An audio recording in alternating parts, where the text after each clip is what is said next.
चलो बच्चों, in previous class we studied gravitational potential and derived its formula. Phi is equal to minus gme by r, where r is the distance from the mass and our mass is mass of earth. That's why this distance r is from center of earth to the point given in gravitation field. और हम जो मास लेके आ रहे थे वो mass था हमारा unit mass. Our today's topic is gravitational potential energy. जब हम किसी मास को लेके आते हैं, अगर वो मास यूनिट मास है तो उसको कहा जाता है ग्रेविटेशन पोटेंशियल.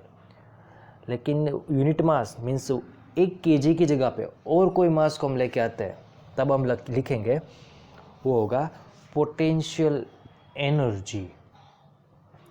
तो आज का टॉपिक है gravitational potential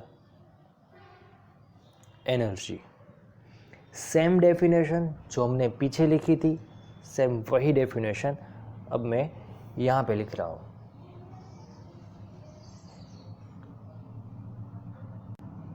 The work done by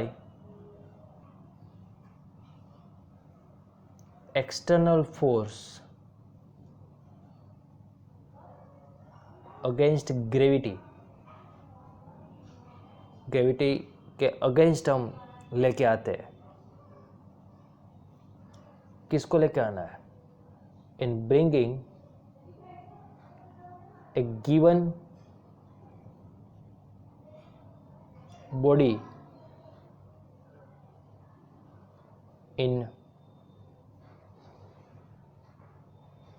gravitational field of अर्थ. कहाँ से लेके आना था? इनफाइनाइट से.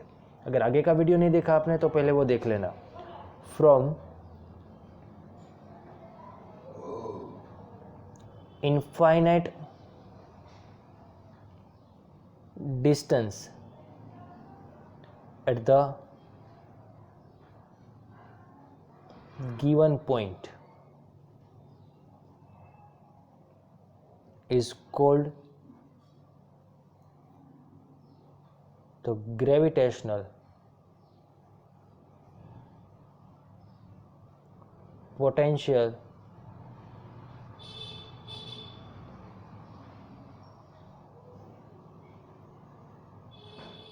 एनर्जी. जैसे हमारी जो आगे की कैलकुलेशन है वहाँ पे जो हमने mass is equal to 1 kg लिख दिया है, क्योंकि हम वहाँ पे किसको लेके आ रहे थे यूनिट मास को. सिर्फ m आगे आ जाएगा. तो gravitation potential energy is equal to formula क्या होगा? Minus GME m/r. और इसकी जगह पे हम क्या लिख सकते हैं? इतना है उसकी जगह पे पोटेंशियल. तो gravitation potential energy equal to formula में मिल गया, वो है 5m. तो ये था ग्रेविटेशन पोटेंशियल एनर्जी. नेक्स्ट हमारी जो थियरी है वो है एस्केप एनर्जी. एस्केप एनर्जी अच्छे से समझ लेना. 12th में चैप्टर नंबर 11 समझने में ज़्यादा इजी रहेगा. जब हम वर्क फंक्शन पढ़ेंगे तब. एस्केप का मीनिंग क्या समझते हो आप? बाहर निकलना. मेरे पास एक ऑब्जेक्ट है, उसको मुझे अर्थ के ग्रेविटेशन फील्ड से बाहर निकाल देना है. फॉर एग्जांपल ये एक ऑब्जेक्ट, इसको मैं अर्थ सरफेस से अपर डायरेक्शन में थ्रो कर रहा हूँ. ऊपर जाएगा, वापस आएगा. मैं और ज़्यादा एनर्जी दूंगा, और ज़्यादा ऊपर जाएगा, वापस आएगा. अगर मैं इसको इतनी एनर्जी दे दूँ कि वो ऊपर जाए और वापस ही ना आए, तो ऊपर जाए और वापस ही ना आए, तो जितनी अगर इतनी एनर्जी मैं उसको दे पाता हूँ तो वो एनर्जी है उसकी एस्केप एनर्जी.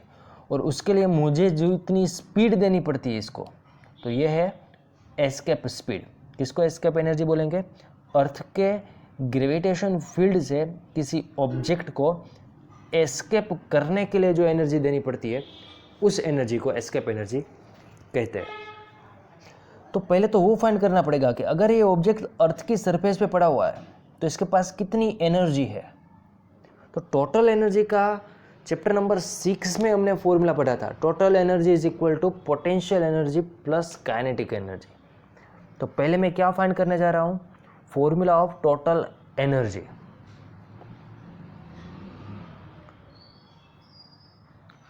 तो gravitational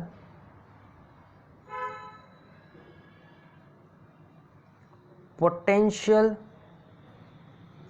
energy of a body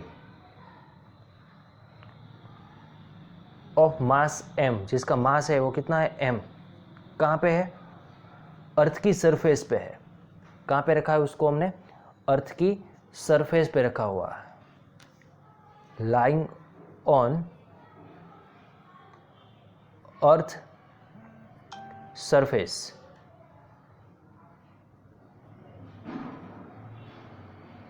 U is equal to, formula है minus G M E M upon R E. Formula होगा minus G M E M upon R E. And उसकी kinetic energy कितनी होगी,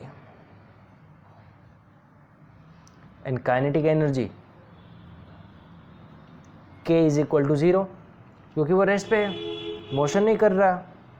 तो उसकी total energy कितनी होगी, अगर ये ऑब्जेक्ट है वो अर्थ पे पड़ा हुआ है तो उसकी टोटल एनर्जी कितनी होगी। टोटल एनर्जी का फॉर्मूला क्या था, total energy is equal to kinetic energy plus potential energy.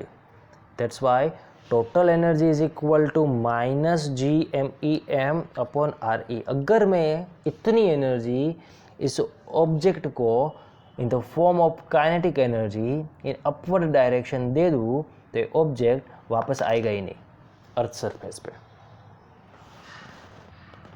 तो अब मैं क्या कर रहा हूँ, उसको इतनी एनर्जी दे रहा हूँ, क्योंकि तब उसकी एनर्जी क्या हो जाएगी, 0। मीन्स ये माइनस है, माइनस क्या इंडिकेट करती है, वो ऑब्जेक्ट है वो फील्ड में बंधा हुआ है, इसके लिए इस एनर्जी को बाउंड एनर्जी कहते हैं, है ना। If we supply energy plus G M E M by R E, क्योंकि तभी 0 हो जाएगा total energy to this body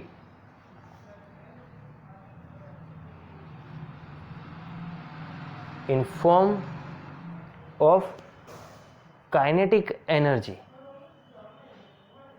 then it can go up to a point where its total energy become G M E M upon R E. इतनी energy थी इसके पास, मैं इसको दे रहा हूँ G M E M upon R E, तो उसकी टोटल एनर्जी कितनी हो जाएगी, 0, और वो वापस आएगा ही नहीं, क्योंकि एनर्जी 0 कहाँ पे होती है, इनफाइनाइट पे। एनर्जी 0 कहाँ पे होती है, इनफाइनाइट डिस्टेंस पे। दैट मीन्स जो ऑब्जेक्ट है वो कहाँ पे चला जाएगा, इनफाइनाइट डिस्टेंस पे चला जाएगा। देयरफॉर उस एनर्जी को हम क्या कहेंगे, एस्केप एनर्जी। कौन सी एनर्जी है वो, एस्केप एनर्जी, और वो कितनी होगी, G M E M by R E. Okay, तो और वहाँ पे उसकी potential energy and kinetic energy दोनों क्या हो जाएगी, 0। It means it will go to infinite distance from the earth and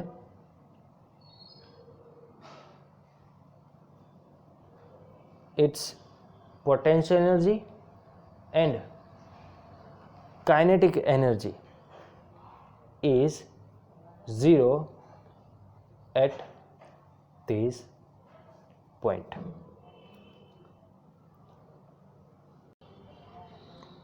तो मैं इतनी एनर्जी कौन से फॉर्म में दे रहा हूँ, काइनेटिक एनर्जी के फॉर्म में। उसके पहले हम क्या लिख लेते हैं, एस्केप एनर्जी की चलो डेफिनेशन लिख लेते हैं। तो मिनिमम वर्ड क्यों ऐड किया हमने, क्योंकि इतनी एनर्जी तो उसको देनी है। अगर उससे ज़्यादा दूंगा तो उसके पास काइनेटिक एनर्जी रहेगी और ज़्यादा रहेगी, लेकिन अगर इतनी दे पाता हूँ तो उसकी टोटल ये दोनों एनर्जी ज़ीरो हो जाएगी। समझ रहे हो, तो ये दोनों एनर्जी ज़ीरो हो जाएगी। सपोज 10 जूल उसको एस्केप करने के लिए चाहिए, तो मैं उसको 10 जूल दे रहा हूँ, तो potential and kinetic both energy are zero at infinite place. But उसको एस्केप करने के लिए 10 जूल एनर्जी चाहिए और मैं उसको 12 जूल दे रहा हूँ, तो 10 जूल है वो खर्च हो जाएगी और 2 जूल फिर भी रहेगी इन the form of kinetic energy, क्योंकि मैं कौन से फॉर्म में एनर्जी दे रहा था, काइनेटिक के फॉर्म में दे रहा था, मोशन के फॉर्म में दे रहा था। That's why what is the definition of escape energy. Okay, लिख देते हैं वो भी। The minimum energy, the minimum energy to be supplied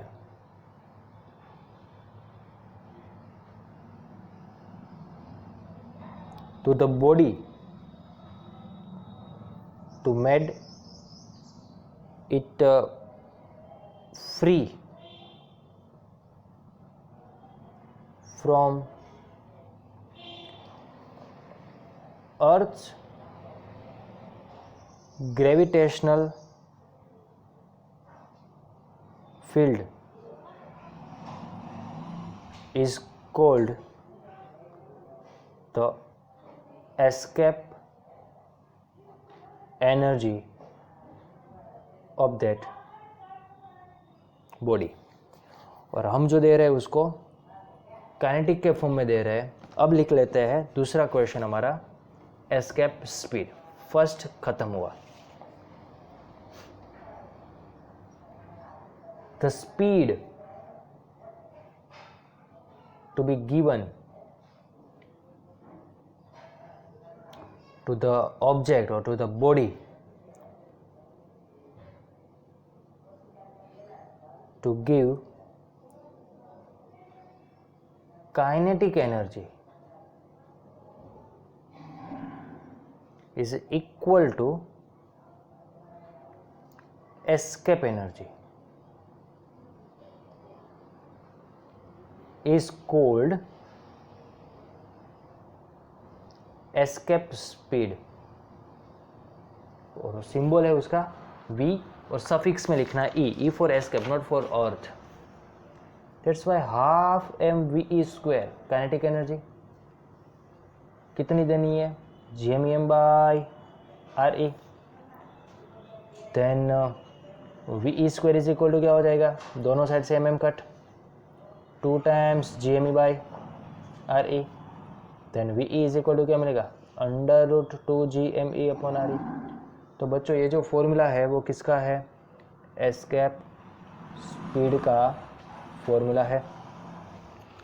in another term, अगर आप इसको re से डिवाइड कर दो और re से मल्टीप्लाई कर दो, तो ये क्या हो गया, gravitation acceleration on earth surface. Then v is equal to √2 times ge re। तो ये हो गया gravitation acceleration into into re और 2 रूट में। तो ये हो गया एस्केप स्पीड का। अगर हम सब वैल्यू यहाँ पे लिख दें, ये है gravitation acceleration 9.8, re radius of earth, तो आपको ve की वैल्यू मिलेगी, वो मिलेगी 11.2 किलोमीटर पर सेकेंड। दैट मीन्स अगर किसी ऑब्जेक्ट को, ये रहा ऑब्जेक्ट, उसको इतनी स्पीड में दे दूँ 11.2 किलोमीटर पर सेकेंड, तो वो ऑब्जेक्ट है अर्थ की सरफेस में वापस आएगा ही नहीं, चला जाएगा। दूसरी इंपॉर्टेंट चीज़ इसमें नोट करने जैसी है, अगर मैं इस कैप को थ्रो करूँ या फिर इस पेन को थ्रो करूँ अपवर्ड डायरेक्शन में, दोनों का मास डिफरेंट है, लेकिन दोनों की एस्केप स्पीड सेम होगी, क्योंकि किसी बॉडी के मास पे एस्केप स्पीड डिपेंडेंट नहीं है। देखो यहाँ पे कहीं पे बॉडी का मास नहीं आया, ये मास किसका है, me, ये मास किसका है, किसकी सरफेस में से, किसके ग्रेविटेशन फील्ड में से आपको एस्केप करना है, ये मास वो है। यहाँ पे किसका ग्रेविटेशन फील्ड है, अर्थ का, इसके लिए मास किसका होना चाहिए, अर्थ का। दैट मीन्स ग्रेविटेशन जो एस्केप स्पीड है वो किस पे डिपेंडेड है, जिसके फील्ड में से किसी ऑब्जेक्ट को एस्केप करना हो उसके फील्ड पे डिपेंडेड है, ना ही कि किसी ऑब्जेक्ट को एस्केप करना हो उसके मास पे एस्केप स्पीड डिपेंडेड नहीं है। एस्केप एनर्जी डिपेंडेड है, एस्केप एनर्जी मास पे भी डिपेंडेड है और जिसके फील्ड में से उसको एस्केप करना है उसके मास पे भी डिपेंडेड है। ओके, तो ये था एस्केप एनर्जी और एस्केप स्पीड। हमारी जो एनसीईआरटी टेक्स्ट बुक है उससे कुछ डिफरेंट वे से प्रूव किया हुआ है मैंने, लेकिन आंसर हमारा सेम है। आंसर है वो हमारा क्या है, सेम है। तो आज के लिए यहाँ तक रखते हैं, नेक्स्ट वीडियो में फिर से मिलेंगे एक नई थियरी के साथ। तब तक देखते रहिए E science plus. Thank you.